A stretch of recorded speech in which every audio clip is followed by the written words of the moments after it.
പാർലമെൻറ്റിൽ 15 ദിവസമായി ഇന്ത്യയുടെ പ്രധാനമന്ത്രിയും ആഭ്യന്തരമന്ത്രിയും ചോദ്യോത്തര വേളയിൽ എത്താത്തതിൻ്റെ ഭാഗമായി ഇന്നലെ രാജ്യസഭ അധ്യക്ഷൻ വൈസ് പ്രസിഡൻ്റായ രാധാകൃഷ്ണൻ ജി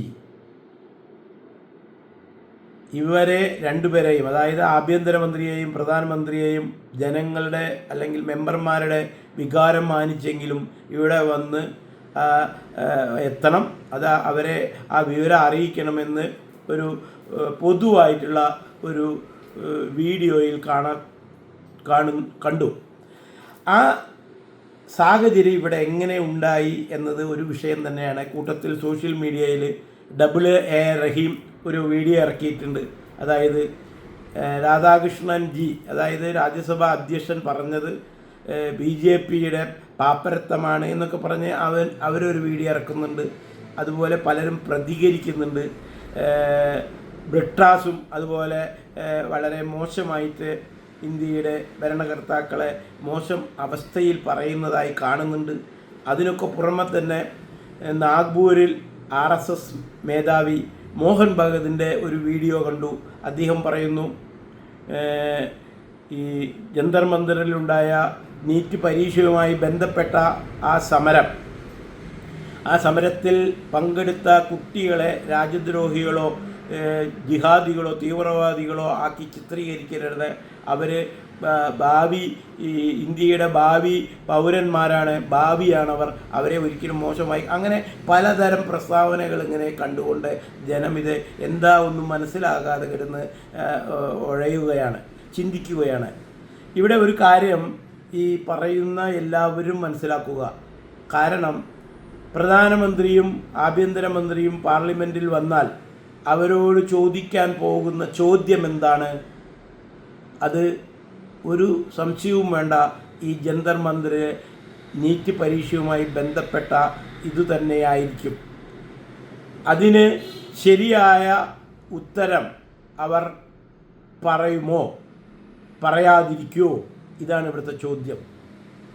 ഇതിനുള്ള ഒരു സൂചന ഈ രാജ്യസഭാ അധ്യക്ഷൻ ഈ ചോദ്യം ഉന്നയിക്കുന്നതിന് തൊട്ടു മുന്നേ അവിടുത്തെ ഒരു മെമ്പർ ഗഡ്ജു പറയുന്നുണ്ട്, ഒരു പക്ഷേ പ്രധാനമന്ത്രിയോ ആഭ്യന്തരമന്ത്രിയോ ഇവിടെ വന്ന് ഈ ചോദ്യത്തിനുള്ള ശരിയായ ഉത്തരം പറഞ്ഞാൽ തല കറങ്ങി വീഴുന്ന അവസ്ഥ വരെ ഉണ്ടാകാം.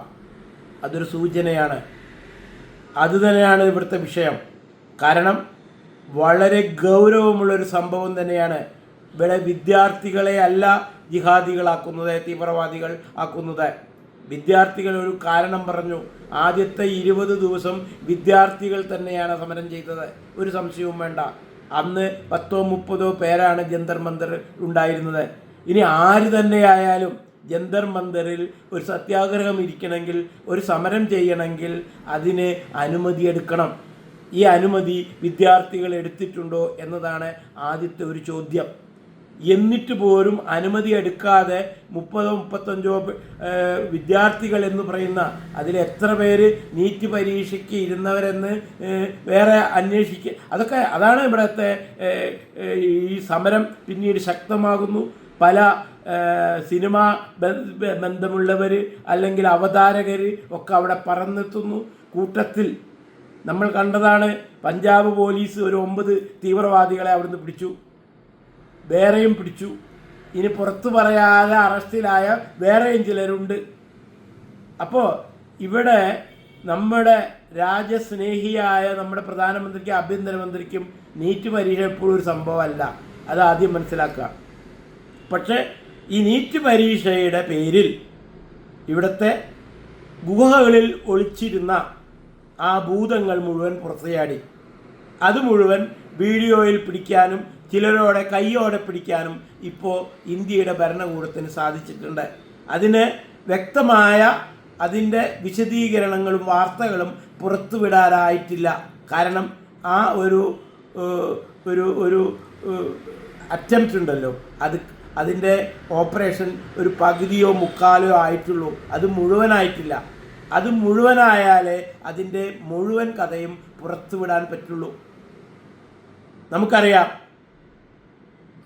പഹൽഗാമിൽ ടൂറിസ്റ്റുകൾ സന്തോഷിച്ച് അവിടെ ടൂറിൽ ഏർപ്പെട്ട് നിൽക്കുമ്പോൾ ഒരു പെട്ടെന്ന് ഓടി വന്ന് മുണ്ടുപൊക്കാൻ പറഞ്ഞതും ജെട്ടി ഊരി നോക്കി മതമേതാണെന്ന് ഉറപ്പുവരുത്തി ഭാര്യമാരുടെ മുന്നിലിട്ട് വെടിവെച്ച് കൊന്നു 10-26 പേരെ.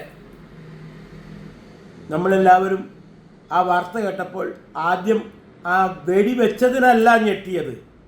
ആദ്യമുണ്ടായ സോഷ്യൽ മീഡിയയിൽ ഉണ്ടായ മത്സരം എന്തിനായിരുന്നു? മുണ്ടു പൊന്തിച്ച് നോക്കിയിട്ടില്ല, ജെട്ടി ഊരി നോക്കിയിട്ടില്ല എന്നായിരുന്നു ആദ്യത്തെ ഇവിടുത്തെ വാദപ്രതിവാദം. ഒരു 2 ദിവസം 3 ദിവസം അതുതന്നെയായിരുന്നു. ഞാൻ തന്നെ ചില വ്യക്തികളായിട്ട് ഇതിന് പോരുമാറി സംസാരിച്ചിട്ടുണ്ട്. ആദ്യം ഇവിടുത്തെ ഈ പ്രതിപക്ഷത്തുള്ള എല്ലാ പാർട്ടികളും, ഞാൻ തീവ്രവാദി ജിഹാദിയൊന്നും പറയുന്നില്ല, പക്ഷേ ആ ഞെട്ടലിലുണ്ടായ സംഭവം ആദ്യം മുണ്ട് പൊക്കിയിട്ടില്ല, ജെട്ടി ഊരി നോക്കിയിട്ടില്ല.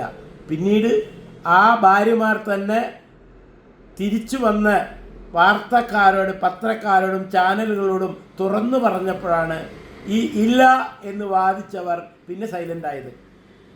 പക്ഷേ സങ്കടം, ആ മരിച്ചവർക്ക് വേണ്ടി ദുഃഖം രേഖപ്പെടുത്താൻ ഇവിടുത്തെ പല മത നേതാക്കളും മതപാർട്ടികളും മതേതരമായി ചമഞ്ഞു നടക്കുന്ന മതപാർട്ടികളുടെ നേതാക്കളോ രംഗത്ത് വന്നില്ല എന്ന വസ്തുത ഇപ്പോഴും നിലനിൽക്കുകയാണ്. അത് ജോസഫ് മാഷുടെ കൈ പറ്റിയപ്പോഴും അദ്ദേഹത്തിൻ്റെ ഭാര്യ പൈസ ഇല്ലാതെ പീഡനം സഹിച്ച് ഹാർട്ട് അറ്റാക്ക് മരിച്ചിട്ടും ഈ അവസാനം എന്താണ്ടായി ജോസഫ് മാഷുടെ കഥ? ഈ പറയുന്ന ആരെങ്കിലും, ഈ നേതാക്കൾ ആരെങ്കിലും പോയി ആ വീട്ടിൽ പോയി ഒരു അവരുടെ ദുഃഖത്തിൽ പങ്കെടുത്തോ? എന്തിനു പറയുന്നു? ആ ജോസഫ് മാഷ് ജോലി ചെയ്യുന്ന ക്രിസ്ത്യൻ മാനേജ്മെൻറ്റിലെ ആ സ്കൂളിനെ നിർബന്ധിപ്പിച്ച് അദ്ദേഹത്തിൻ്റെ ജോലി കളയിപ്പിച്ചു. അതാണ് ഇവിടെ ചെയ്തത്. അത് തന്നെയാണ് ഇപ്പോൾ ഈ പഹൽഗാം വെടിവെപ്പിൽ ആ മുണ്ട് പൊക്കി നടന്നപ്പോഴും നടന്നത്. അതിലാർക്കും സങ്കടമൊന്നുമില്ല. എപ്പോഴും അത് പറയുമ്പോൾ പാകിസ്ഥാനല്ല ചെയ്ത്, മുണ്ട് പൊക്കിയിട്ടില്ല എന്നൊക്കെ വാദിക്കുന്ന ആൾക്കാർ ഇപ്പോഴും ഉണ്ട്. അതുപോലെ തന്നെയാണ് ഇപ്പോൾ ഈ നീറ്റ് പരീക്ഷയുടെ വിഷയവും വരുന്നത്. അതിൻ്റെ മുഴുവൻ കാര്യങ്ങൾ ഇപ്പോൾ പുറത്തു പറയാൻ പറ്റില്ല. അത് പറയേണ്ട സമയമാകുമ്പോൾ ആഭ്യന്തരമന്ത്രി അവിടെ വരും. ആർട്ടിക്കിൾ 370 പുല്ലുപോലെ എടുത്തു കളഞ്ഞ ആളാ. പിന്നെയാണ് ഇപ്പോൾ ഇവിടെ വന്നിട്ട് നിങ്ങളുടെ മുമ്പിൽ നുണ പറഞ്ഞിട്ട് കാര്യമില്ല, സത്യം തന്നെ പറയണം. നിങ്ങൾ ചോദിക്കാൻ പോകുന്ന ചോദ്യം ഇത് തന്നെയാണ്, അതിന് ഉത്തരം പറയാൻ സമയമായിട്ടില്ല. അത് തന്നെയാണ് അവർ അവിടേക്ക് വരാത്തത്. അത് ആദ്യം നിങ്ങളെല്ലാവരും മനസ്സിലാക്കുക. ഇതിൻ്റെ ഉള്ളിൽ ഉള്ള വലിയൊരു നിഗൂഢത ഇനിയും ഇന്ത്യയുടെ രഹസ്യാന്വേഷണ വിഭാഗത്തിന് കണ്ടെത്താനുണ്ട്. അതിൻ്റെ പുറകിൽ തന്നെയാണ് അവർ ഇപ്പോഴും പോയിക്കൊണ്ടിരിക്കുന്നത്. ഇന്ത്യയുടെ ഉള്ളിൽ നിന്ന് തന്നെയാണ് ഇതൊക്കെ കണ്ടെത്തിക്കൊണ്ടിരിക്കുന്നത്. അത് അവരായിരുന്നു ഈ നീറ്റ് പരീക്ഷ ആദ്യം 35 ആൾ മാത്രം ഉണ്ടായിരുന്ന അവിടെ എങ്ങനെ ഇത്രയും ജനം വന്നു? ഇതൊക്കെ അന്വേഷിച്ചു കൊണ്ടിരിക്കുകയാണ്. എല്ലാവരുടെയും വീഡിയോ റെക്കോർഡിംഗ് കയ്യിലുണ്ട്. എല്ലാവരെയും തിരിച്ചറിഞ്ഞിട്ടുണ്ട്. ചിലരെയൊക്കെ പിടിച്ച് ആൾറെഡി കസ്റ്റഡിയിൽ എടുത്തിട്ടുണ്ട്. ഇതൊക്കെ അതിൻ്റെ വഴിക്ക് പോകുമ്പോൾ ഇപ്പോൾ നിങ്ങൾ ഒരു ചോദ്യമായി വരുമ്പോൾ അതിന് ഉത്തരം പറയാൻ സമയമായിട്ടില്ല.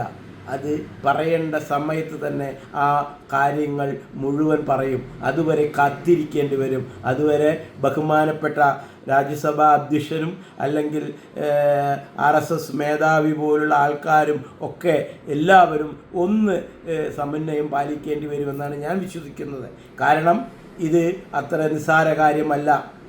ഇന്ത്യയുടെ വളർച്ചയിൽ കലിപൂണ്ട വിദേശ ശക്തികൾ, വിദേശ രാജ്യങ്ങൾ ആരാണെന്ന് ഞാൻ പറയുന്നില്ല, അവർ കഴിഞ്ഞ ഇലക്ഷനിലും ഇതേ കളി ഇവിടെ കളിച്ചു.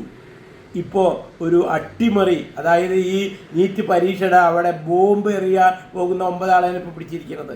അത് വാർത്ത പുറത്തു വന്നു. അവരതിൽ ബോംബ് എറിഞ്ഞിട്ട് 3-4 പേര് അവിടെ മരിച്ചു കഴിഞ്ഞാൽ അതൊരു വലിയ കലാപമാക്കി മാറ്റാമെന്നൊക്കെ സ്വപ്നം ഈ സംഘാടകർക്കുണ്ടായിരുന്നു. ആ സംഘാടകരുടെ ഒരു ചെറിയ വിത്താണ് ഈ നീറ്റ് പരീക്ഷ. ആ നീറ്റ് പരീക്ഷയിലെ ആ ഭാരവാഹികൾക്ക് ഇതുമായിട്ടുള്ള ഓരോ തലനാരിഴകളും ഇങ്ങനെ കീറി നോക്കുകയാണ് ഇന്ത്യയുടെ രഹസ്യാന്വേഷണ വിഭാഗം എന്നാണ് ഞാൻ മനസ്സിലാക്കുന്നത്. അപ്പോൾ ഈ സമയത്ത് ഇത് ചർച്ച ചെയ്യാൻ എന്തായാലും പ്രധാനമന്ത്രിയോ ആഭ്യന്തരമന്ത്രിയോ അവിടേക്ക് വരില്ല. അവിടെ വന്നാൽ നിങ്ങൾക്ക് വേറെ രാജ്യത്തിൻ്റെ ഒരുപാട് കാര്യങ്ങളുണ്ട്, അതൊന്നും നിങ്ങൾക്ക് ചോദിക്കാനുണ്ടാവില്ല. ഇത് പറയും, കൂക്ക് വിളിക്കും, ഇറങ്ങിപ്പോവും. അപ്പോൾ തൽക്കാലം ആ ചർച്ചയെ വേണ്ട എന്നായിരിക്കും ഒരു പക്ഷേ ഇന്ത്യയുടെ പ്രധാനമന്ത്രിയും ആഭ്യന്തരമന്ത്രിയും മനസ്സിൽ വിചാരിച്ചിരിക്കുന്നത് എന്ന് നമുക്ക് ഊഹിക്കാം.